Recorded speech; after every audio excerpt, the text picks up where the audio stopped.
Ribuan guru honorer yang tergabung dalam Front Pembela Honorer Indonesia ini berunjuk rasa di depan Istana Negara. Murni pergerakan honorer yang dizolimi pemerintah. Kami bertanggung jawab atas pernyataan itu. Kami bertanggung jawab atas pernyataan yang kami nyatakan bahwa kami dizolimi pemerintah. Revisi dilakukan apabila undang-undang maupun peraturan tersebut sudah lengkap. Oke, siap, Bang. Baru boleh direvisi. Baru dimungkinkan untuk direvisi. Nah, sekarang salah satu peraturan pemerintah dalam undang-undang ASN itu PPP 3K-nya tidak ada. Berarti undang-undang itu kan belum utuh. Betul. Belum utuh ya. Kalau namanya belum utuh berarti kan belum pernah berjalan bagus. Siap. Dalam arti kalau dia belum utuh tidak bisa direvisi. Jalan dulu peraturan pemerintahnya utuh dulu, baru berjalan, tunggu dulu 1 tahun 2 tahun. Nanti kalau seandainya peraturan pemerintah sudah berjalan dianggap tidak memadai, baru direvisi. Gitu. Nah sekarang peraturan pemerintahnya aja nggak ada, yang mau direvisi itu apa? Siap. Gitu loh, Bang. Bisa saja terjadi, tapi mungkin 4-5 tahun ke depan. Gitu, bisa saja terjadi. Bisa saja terjadi, tapi mungkin 4-5 tahun ke depan. Gitu, bisa saja terjadi apabila semua undang-undang dan peraturan pemerintahnya sudah keluar, sudah berjalan. Betul. Mahkamah Konstitusi menggelar sidang pengujian Undang-Undang Aparatur Sipil Negara pada Rabu siang dengan agenda pemeriksaan pendahuluan. Permohonan yang teregistrasi dengan perkara nomor 9 tahun 2020 ini diajukan oleh kumpulan tenaga honorer yang berprofesi sebagai guru, perawat, serta pegawai pemerintahan honorer. Para pemohon berpendapat, terdapat ketidakjelasan dalam ketentuan undang-undang. Selanjutnya kami akan menanyakan sekali lagi kepada seluruh anggota apakah RUU tentang perubahan atas Undang-Undang nomor 5 tahun 2014 tentang aparatur sipil negara dapat disetujui menjadi undang-undang? Bisa saja terjadi, tapi mungkin 4-5 tahun ke depan. Gitu, bisa saja terjadi. Terima kasih. Selanjutnya kami persilakan kepada Saudara Menteri Pendayagunaan Aparatur Negara, Reformasi dan Birokrasi untuk menyampaikan pendapat akhir mewakili Presiden. Waktu kami persilakan. Assalamualaikum warahmatullahi wabarakatuh. Shalom, Om Swastiastu, Namo Buddhaya, salam kebajikan, salam sejahtera untuk kita semua. Beli channel di stasiun Cikini, pulangnya mampir ke Gondang Dia. Mari sukseskan RUU ASN ini demi ASN yang semakin bahagia. Yang kami hormati Ketua dan Wakil Ketua DPR RI, para Ketua Fraksi, Ketua dan Pimpinan Komisi 2 DPR RI, seluruh anggota DPR RI, para menteri yang hadir atau yang mewakilkan, teman-teman dari BKN, LAN, hadir juga Ketua Asosiasi Persatuan Gubernur seluruh Indonesia, bisa berdiri. Kemudian Ketua Asosiasi Wali Kota seluruh Indonesia, Wakil Ketua Asosiasi Bupati seluruh Indonesia, Asosiasi Sekda seluruh Indonesia, dan teman-teman hadirin dari seluruh Indonesia yang menghadiri secara Zoom pada kegiatan yang sangat berharga ini. Hadirin yang kami hormati, izinkan kami dalam kesempatan yang baik ini menyampaikan ucapan terima kasih pemerintah kepada para anggota Dewan yang terhormat, yang telah dengan sangat luar biasa menjalani seluruh rangkaian proses persidangan hingga tiba pada sidang paripurna hari ini, untuk meminta persetujuan pengesahan rancangan undang-undang tentang aparatur sipil negara atau RUU ASN. Para anggota Dewan yang terhormat telah menyampaikan usulan dan pemikiran terbaik dalam penyusunan RUU ASN ini. Terima kasih pula kami haturkan sebagai Menpan RB kepada Menteri Keuangan, Menteri Hukum dan HAM, Menteri Dalam Negeri, dan berbagai kementerian lembaga lainnya yang turut mendukung penyelesaian RUU ini.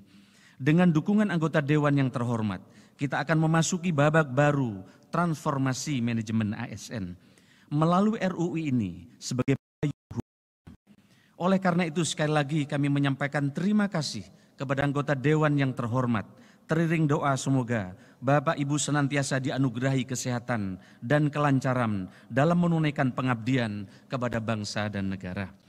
Ketua, Wakil Ketua, dan anggota DPR RI yang kami hormati, saat ini dan di masa depan, Indonesia dihadapkan pada beragam tantangan global dan yang tidak mudah untuk diatasi. Untuk menuju era Indonesia Emas 2045, bangsa kita membutuhkan dukungan berbagai sektor. Salah satunya adalah terwujudnya birokrasi yang profesional dan berkelas dunia. Birokrasi dengan para ASN di dalamnya memegang peranan penting karena berbagai program pembangunan digerakkan oleh kinerja birokrasi. Birokrasi adalah mesinnya, mesin yang mampu menggerakkan kendaraan tersebut. Maka sebagai mesin, birokrasi harus senantiasa dipastikan dalam kondisi prima, sehingga dapat menggerakkan kendaraan menuju tujuan yang dicita-citakan. Dapat dikatakan baik atau buruknya kinerja pelayanan pemerintah sangat ditentukan oleh kualitas dan kapasitas birokrasi yang ada. Oleh karena itu, reformasi birokrasi saat ini kita arahkan secara double track untuk mendorong reformasi birokrasi berdampak, yakni reformasi birokrasi general untuk meningkatkan akuntabilitas dan efisiensi, dan reformasi birokrasi tematik yang fokus pada pengentasan kemiskinan, peningkatan investasi, pengendalian inflasi, peningkatan belanja produk dalam negeri yang ditopang oleh digitalisasi pemerintah. Penghargaan kepada pemerintah daerah yang bagus birokrasinya, tapi kemiskinannya justru naik atau investasinya justru turun. Bapak Ketua, Wakil Ketua, dan anggota DPR yang terhormat, selama ini kita memang dihadapkan pada dua bandul utama dilema birokrasi. Di satu sisi kita ingin bergegas menuju birokrasi profesional berkelas dunia. Tetapi pada sisi yang lain, kita dihadapkan pada tantangan birokrasi yang sebagian masih terjebak pada zona nyaman, tantangan manajemen kesejahteraan ASN, hingga politisasi ASN. Inilah seperti kita ada pada tarik tambang, kadang menang yang kiri, kadang juga tarik tambangnya menang yang sebelah kanan. Hingga bulan Oktober tahun 2023, kita telah melakukan beberapa langkah, yaitu jumlah total ASN di Indonesia mencapai 4,4 juta jiwa. Dari jumlah tersebut sebanyak 77,7% ASN bekerja di instansi pemerintah daerah, sementara 22,3% bekerja di instansi pemerintah pusat. Berdasarkan status, 84,9% pegawai berstatus pegawai negeri sipil atau PNS, sementara 15,1% pegawai adalah dengan perjanjian kerja atau P3K. Dari segi usia, sekitar 31,5% Bapak Ketua dari seluruh ASN berada pada kelompok 41 sampai 50 tahun. Diikuti kelompok usia 51 sampai 60 tahun sebesar 30,2%. Selanjutnya ASN dengan usia 31 sampai 40 tahun mencapai sekitar 27,7%, sementara kelompok usia 21 sampai 30 tahun memiliki persentase paling rendah yakni 10,1% dari total ASN. Ketua, Wakil Ketua, dan anggota DPR RI yang terhormat, pemerintah saat ini terus melakukan penyederhanaan struktur organisasi untuk meningkatkan kelincahan gerak pemerintah. Kami ingin sampaikan kepada forum yang terhormat, pada periode Oktober sampai saat ini telah dilakukan penyederhanaan struktur organisasi dengan menghilangkan eselon 3 dan eselon 4 jumlah 48.168 di 99 KL. Hal tersebut diikuti dengan pengalihan ke jabatan fungsional sebanyak 43.915 di lingkungan kementerian dan lembaga. Selain itu telah dilakukan penyederhanaan jenis jabatan pelaksana dari 3.414 jabatan telah kita kelompokkan menjadi 3 jenis kelompok jabatan saja, yaitu klerek, operator, dan teknisi, sehingga birokrasi menjadi jauh lebih lincah. Hal ini merupakan langkah penting dalam upaya peningkatan efektivitas dan fleksibilitas organisasi. Selanjutnya, untuk memastikan bahwa manajemen ASN berjalan dengan baik, telah dilakukan penyederhanaan proses bisnis layanan kepegawaian, yaitu layanan kenaikan pangkat dari 14 tahap sekarang tinggal 2 tahap saja. Layanan pensiun 8 tahap sekarang menjadi 3 tahap saja, dan layanan pindah instansi dari 11 tahap menjadi 3 tahap saja. Untuk memastikan birokrasi berkinerja prima, maka dibutuhkan suatu ekosistem yang baik. Mulai dari aspek nilai dasar dan budaya kerja, rekrutmen, pelaksanaan dan pengawasan sistem kinerja hingga kesejahteraan. Ekosistem itulah yang kita perkuat melalui RUU ASN ini. Alhamdulillah, setelah melewati 9 kali masa sidang atau sekitar kurun waktu 5 bulan sejak penyampaian awal RUU tentang perubahan Undang-Undang ASN dari Dewan Perwakilan Rakyat yang terhormat kepada pemerintah pada April 2020 telah dilakukan serangkaian pembahasan rancangan undang-undang tentang aparatur sipil negara. Kehadiran Undang-Undang ASN yang baru ini diharapkan dapat lebih memperkuat apa yang sudah ditata dan diberi fondasi secara baik dalam Undang-Undang 5 tahun 2014 tentang ASN. Ketua, Wakil Ketua, dan anggota DPR RI yang kami hormati, kita semua memahami bahwa birokrasi profesional yang dunia hanya dapat diwujudkan dengan pelaksanaan sistem merit yang tertata, konsisten, berkelanjutan. Di samping itu kita harus memastikan terciptanya gerak birokrasi yang dinamis, fleksibel dan adaptif dalam merespons semangat perkembangan zaman. RUU ASN ini hadir sebagai ikhtiar untuk menjawab tantangan dan ekspektasi publik yang kian besar terhadap kualitas pelayanan publik dengan komponen terpentingnya adalah birokrasi. Mengingat birokrasi adalah mesin pembangunan. 7 arah agenda reformasi birokrasi. Pada kesempatan yang baik ini di hadapan Ketua, Wakil Ketua, dan anggota DPR yang terhormat, kami mohon izin untuk menyampaikan 7 agenda transformasi ASN yang diusung di dalam RUU ASN ini. Pertama, transformasi rekrutmen dan jabatan ASN. Transformasi ini kita rancang untuk menjawab organisasi yang harus lincah dan kolaboratif. Salah satu contohnya adalah rekrutmen ASN. Tidak perlu menunggu 1 atau 2 tahun ketika ada yang pensiun, sehingga ke depan rekrutmen akan lebih cepat dan birokrasi akan lebih responsif. Metode dan tahapan rekrutmen seperti seleksi administrasi, seleksi kompetensi dasar, dan seleksi kompetensi bidang juga tidak diatur secara rigid dalam undang-undang. Hal ini untuk memudahkan kita merekrut tenaga profesional yang memiliki pengalaman unggul di bidangnya. Selain itu, rekrutmen ASN harus diselenggarakan mengacu pada prioritas nasional, sehingga ketika negara menjadikan kedaulatan pangan, digitalisasi, hilirisasi, dan antisipasi perubahan iklim sebagai prioritas nasional, maka rekrutmen ASN seharusnya diarahkan untuk instansi-instansi yang menjadi leading sektor terkait hal tersebut, serta untuk daerah-daerah yang menjadi sentra akselerator untuk sektor-sektor tersebut. Saat ini rekrutmen ASN hanya didasarkan pada kebutuhan yang basisnya adalah analisis jabatan dan analisis beban kerja sesuai dengan bisnis proses saat ini. Padahal saat yang sama kita sedang melakukan penyederhanaan proses bisnis melalui digitalisasi. Hal ini menyebabkan tidak adanya korelasi antara jumlah dan jenis jabatan ASN dengan apa yang menjadi prioritas nasional. Dalam hal penataan jabatan ASN, dilakukan penyederhanaan pengelompokan dan klasifikasi jabatan sehingga lebih lincah untuk mengikuti tantangan dan kebutuhan organisasi. Yang kedua, terkait dengan kemudahan mobilitas talenta nasional. Kemudahan ini kita dedikasikan untuk mengatasi kesenjangan talenta yang selama ini yang masih terpusat di kota-kota besar, sehingga banyak daerah-daerah terpencil kesulitan mendapatkan dokter-dokter hebat, guru-guru hebat, dan juga mendapatkan nakes-nakes yang hebat begitu susah. Mobilitas talenta akan berorientasi Indonesia sentris, sehingga dukungan keberadaan ASN, terutama di daerah 3T, akan turut mendukung pemerataan pembangunan ekonomi nasional. Fleksibilitas mobilitas talenta ini juga memastikan dengan jelas bahwa PNS yang diangkat menjadi pejabat negara, komisioner atau anggota lembaga non-struktural maupun dalam penugasan ke organisasi dunia tidak kehilangan hak kepegawaiannya selama menjalankan tugas tersebut.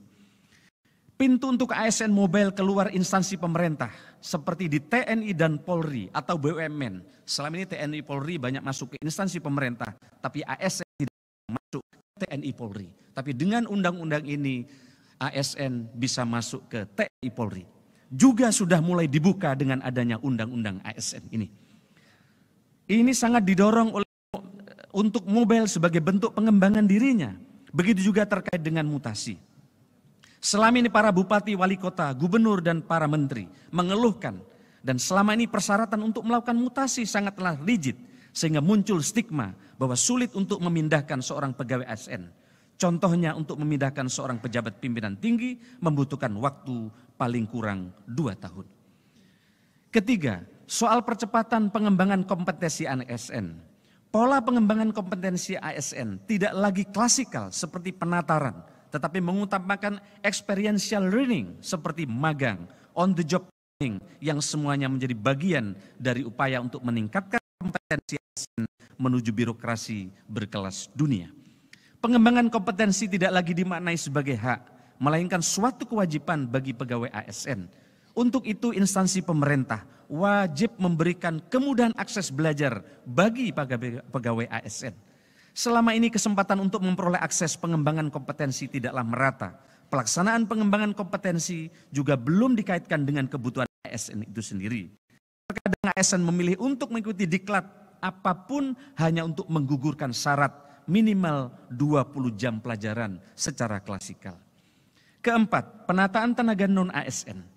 Dengan perluasan mekanisme dan skema kerja untuk memastikan 4 prinsip. Pertama, terkait dengan tenaga honorer. Tidak ada pemberhentian massal terhadap tenaga non-ASN. Tidak ada pemberhentian massal terhadap tenaga non-ASN. Tidak ada pemberhentian massal terhadap tenaga non-ASN. Kedua, tidak ada pengurangan pendapatan dari yang diterima tenaga non-ASN saat ini. Ketiga, tidak menimbulkan tambahan beban fiskal yang signifikan. Dan keempat, tetap memenuhi mekanisme yang diatur dalam peraturan perundang-undangan dengan skema nanti yang ditentukan sesuai kesepakatan anggota DPR adalah dengan skema penuh waktu dan paruh waktu. Kelima, terkait dengan reformasi pengelolaan kinerja dan kesejahteraan ASN. Saat ini sebanyak 99% kinerja individu dinyatakan baik dan sangat baik. Karena pimpinan tanda tangan hanya 2 pilihannya. Pegawai di bawahnya baik atau sangat baik. Padahal ini menjadi tantangan bersama untuk menyelaraskan kinerja individu yang sudah baik dengan kinerja organisasi atau instansi. Hal ini yang belum selaras mengingat kita masih mendapati keluhan-keluhan pelayanan publik. Di dalam RUU ASN kita ingin mendorong agar kinerja individu selaras dengan kinerja organisasi sehingga pelayanan publik semakin baik. Dan undang-undang ini kesejahteraan ASN sangat dikaitkan dengan kinerja ASN yang bersangkutan. Selama ini ASN yang berkinerja mendapatkan tunjangan kinerja sama dengan ASN yang hadir di kantor untuk memenuhi presentasi kehadiran. Hal ini menyebabkan tidak adanya motivasi ASN untuk meningkatkan kinerja. Sebaliknya untuk ASN yang tidak berkinerja, undang-undang ini memberikan penekanan bahwa ASN yang tidak bekerja dapat diberhentikan. Selama ini kita sangat sulit sekali untuk memberhentikan ASN yang sudah secara nyata terbukti tidak berkinerja. Adapun terkait dengan kesejahteraan, manajemen kesejahteraan PNS dan P3K akan digabung. Termasuk P3K mendapatkan hak pensiun dengan skema defined contribution. Selain itu dalam skema penghargaan akan dikaitkan dengan kinerja ASN. Keenam, digitalisasi manajemen ASN akan terus diperkuat dan diintegrasikan untuk memastikan struktur, budaya dan kompetensi digital para ASN senantiasa berkembang secara baik dan optimal. Oleh karena itu, kompetensi digital menjadi salah satu kompetensi wajib dan penting untuk dimiliki seluruh ASN. Selain itu, transformasi digital merupakan salah satu bentuk penguatan pengawasan sistem merit yang menjadi fokus dan perhatian pemerintah. Digitalisasi akan menjadi jawaban terhadap permasalahan pelanggaran sistem merit yang selama ini masih sulit untuk dihindari. Contoh, digitalisasi akan membatasi kesewenang-wenangan pejabat pembina kepegawaian dalam melakukan pengisian jabatan karena sistem tidak akan dapat memproses calon yang tidak sesuai dengan kriteria. Selama ini masing-masing instansi pemerintah memiliki informasi sendiri dan tidak terkoneksi secara nasional. Melalui undang-undang ini diharapkan instansi pemerintah tidak perlu melakukan investasi secara masing-masing untuk membangun suatu sistem informasi manajemen ASN karena dimandatkan melalui undang-undang untuk diwujudkan platform digital yang terintegrasi. Selain biaya tinggi, pembangunan sistem informasi di masing-masing instansi pemerintah menyebabkan akurasi data menjadi jauh lebih rendah. Ini sejalan dengan upaya pemerintah untuk mengintegrasikan aplikasi pemerintah yang ini dibangun melalui sistem pemerintah berbasis elektronik dan sekarang lebih dari 27 aplikasi yang menyebabkan rakyat susah mengakses pelayanan dengan baik. Ketujuh atau yang terakhir, penguatan budaya kerja dan citra institusi. Pada undang-undang ini, nilai dasar akan disimplifikasi agar mudah dipahami dan berlaku sama di setiap instansi pemerintah. Nilai-nilai dasar tersebut terangkum dalam atau berorientasi pelayanan, akuntabel, kompeten, harmonis, loyal, adaptif, dan kolaboratif. Setiap instansi pemerintah memiliki core values yang berbeda-beda dan pejabat pembina kepegawaian bisa menggantinya setiap saat sehingga tidak ada kesatuan nilai dasar ASN selama ini. Padahal sesuai dengan perannya, ASN ini adalah perekat dan pemersatu bangsa. Hal ini membuat budaya organisasi tidak menjadi akar yang kuat dalam jangka panjang dan juga berdampak kepada inefisiensi biaya penyusunan nilai dasar dan biaya sosialisasi. Ketua, wakil ketua dan anggota DPR yang kami hormati. Tetapi tentu saja RUU ASN ini tidak bisa berdiri sendiri. RUU adalah landasan utama dan katalis yang mengakselerasi percepatan transformasi ASN. Dukungan digitalisasi melalui platform digital, penguatan dan pengawasan sistem merit, komitmen serta kerjasama para pemimpin pada seluruh tingkatan di instansi pemerintah, serta pegawai ASN yang memiliki growth mindset adalah potongan puzzle penting yang juga kami siapkan.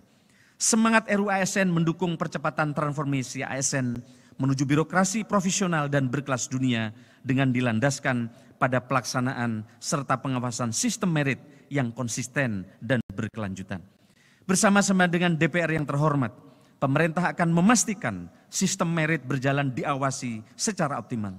Fungsi-fungsi pengawasan sistem merit harus tetap dapat berjalan maksimal melalui instrumen yang ada untuk memastikan penataan merit dapat berlangsung profesional, transparan, akuntabel, dan berorientasi kinerja kepada masyarakat. Salah satu caranya adalah dengan mengoptimalkan fungsi kantor regional, lembaga pelaksana kebijakan manajemen ASN, sehingga kontrol pelaksanaan sistem merit di seluruh daerah di tanah air dapat berjalan optimal. Kemudian pemerintah dengan pengawasan DPR juga akan memperkuat manajemen talenta di setiap instansi pemerintah dan mengelolanya di dalam platform digital untuk memastikan proses yang berjalan agar lebih transparan dan akuntabel. Ketua, wakil ketua, dan anggota DPR yang kami hormati, demikianlah pendapat akhir terhadap rancangan undang-undang tentang aparatur sipil negara dari pemerintah. Pemerintah mengucapkan terima kasih kepada pimpinan dan seluruh anggota Komisi 2 DPR RI yang telah berperan aktif dalam rangkaian pembahasan rancangan undang-undang tentang aparatur sipil negara ini. Tepuk tangan saya kira buat teman-teman anggota Komisi 2 yang telah bekerja keras. Kami sampaikan juga terima kasih kepada seluruh anggota Dewan yang terhormat yang hadir pada kesempatan ini. Semoga upaya kita untuk mewujudkan ASN yang profesional dan berkelas dunia dapat memberikan dampak pada terwujudnya pelayanan publik yang lebih baik dan masyarakat yang semakin sejahtera. Kiranya ikhtiar kita semua di Allah Subhanahu wa Ta'ala. Balonku ada 4, ku pegang erat-erat. Terima kasih DPR yang terhormat, legislasi hebat untuk kepentingan rakyat. Tahu bulat digoreng dekat, nikmat rasanya hanya 500-an. Kepada Bapak Ibu semua terima kasih kami ucapkan. RUU ASN ini telah resmi disahkan. Sekian terima kasih, kurang lebihnya saya mohon maaf. Santi, Namo Buddhaya, salam kebajikan. Allahul muwaffiq ila aqwamit thoriq. Wassalamualaikum warahmatullahi wabarakatuh.